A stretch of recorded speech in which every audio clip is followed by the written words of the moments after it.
Hello and welcome to Feed the Beast Creations, where I show you all the wonderful things I've made in Feed the Beast. Today we're going to be looking at a way to generate Basalt, which is from the Red Power mod. Before I start, I would like to point out this process is extremely slow. The chance of a piece of Basalt being created is 1 out of 300 every second. So a farm of this size will only produce a couple of stacks every hour.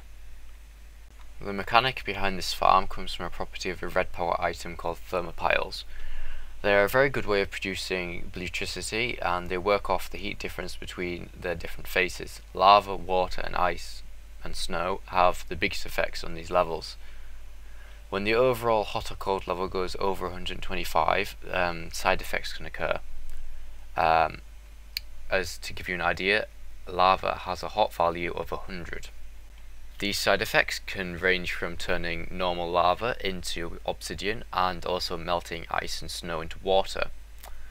However, the very interesting property is turning flowing lava into basalt, which is what we are using in this farm.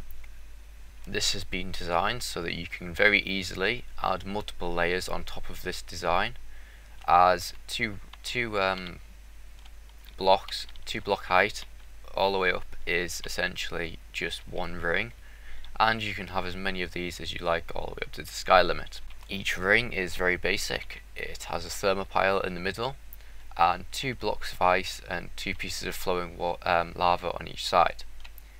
There's some zirconium ice to keep the ice solid, and then the lava is just flowing down from a top source up there. This red power item here, the toggle latch, is so when a piece of basalt actually forms, a redstone signal will go through the block, and then that will power a... damn it, that didn't work. They will power a piece of redstone on the other side, which will then also pass to these 2 blocks here, which will then therefore power the block breakers and break the basalt. I've then simply just put pneumatic tubes running to a chest here, and that's where all the basalt that's been produced ends up.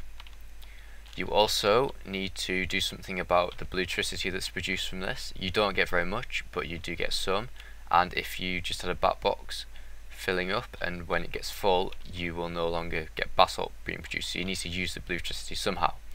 What I've done here is just simply add a blue electric engine pumping into a tesseract, and that just uses up slowly all of the electricity that's produced, and then you can just leave this in your world forever and it's completely sustainable, and you can just leave it to produce basalt. So that wraps up the episode, guys. If you have anything to say about this design, please put it in the comments section. And this was probably a rather short episode today, so that's interesting, but I do have something to say.